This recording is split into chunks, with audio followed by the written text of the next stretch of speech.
Hello once again, witchy people. Pentacles and pentagrams. Is there a difference? Well, that's what I'm going to talk about today.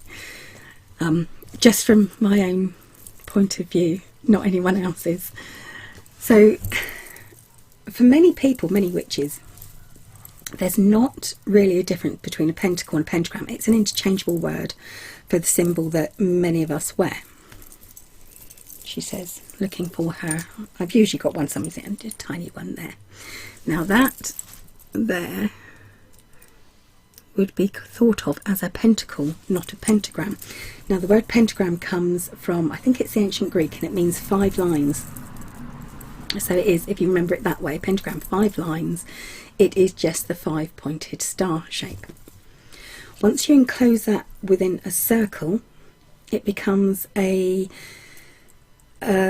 magical symbol, and that's when it becomes a pentacle.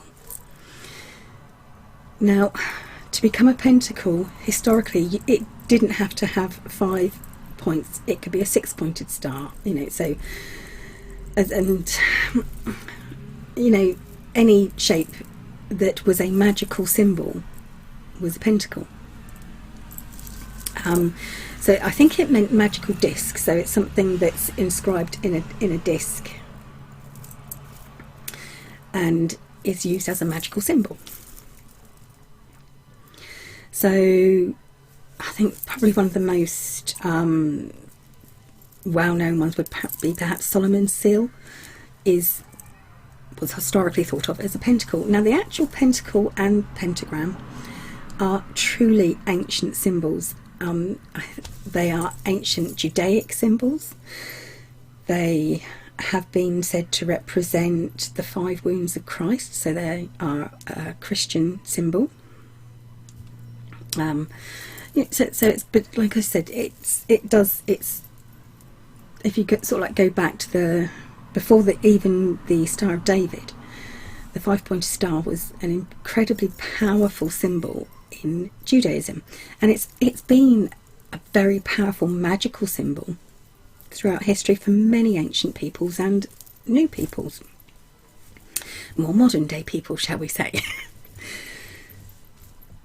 So that's kind of like the basics. Now the reason why this topic came to mind actually a few days ago was someone started saying someone told me that the difference between a pentacle and a pentagram they were taught was that a pentagram was the 5-pointed star, and a pentacle was inverted and was a symbol of evil, and that was the difference.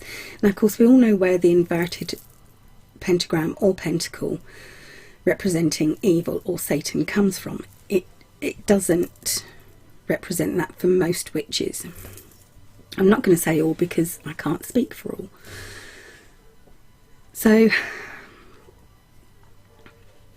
I don't hold with the theory that it's a representation of evil when it's inverted or reversed, because from what I've been told, in some Wiccan traditions, you wear an inverted pentacle to show that you are a 2nd stage initiate within a certain tradition of the craft, of that Wiccan craft.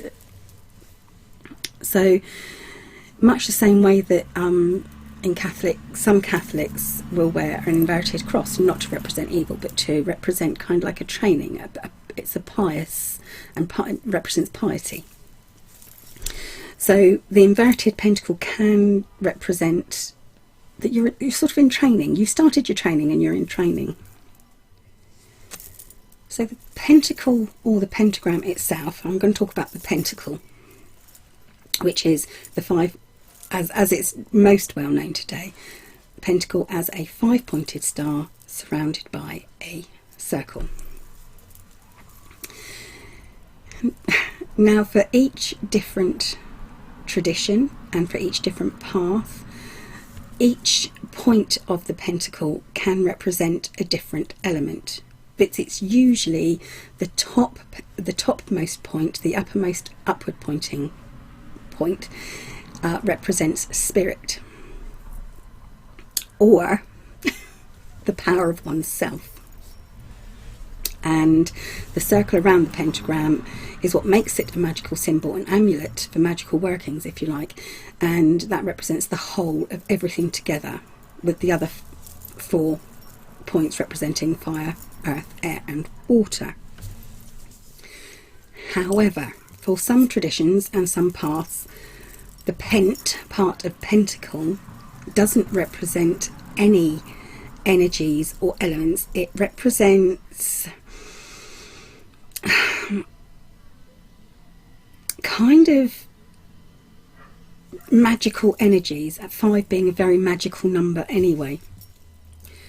Sometimes within some traditions and some ancient customs, when you called forth spirits, entities or energies, you could trap them in the centre of the pentagram. So that actual pentagram shape that's in the middle, the 5-sided shape that's in the middle of the pentagram, was the powerhouse, if you like, the power point where you could trap entities and energies and use them in your magical workings. And this is how it became an amulet and used for magical workings.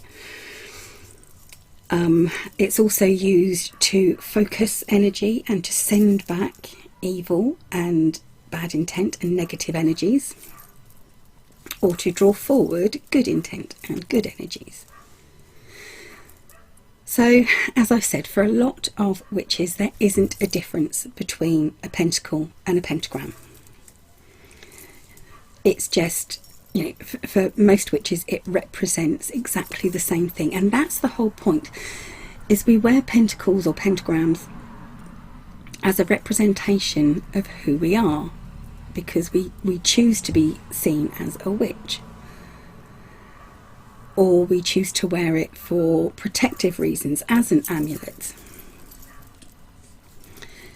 And however you look at it is fine. If someone, going back to the same repeated phrase, if someone tells you it's wrong, then they're wrong, because you have to incorporate any symbol, sign and anything into your practice in a way that you're comfortable, because it has to make sense to you in the way that you follow your path.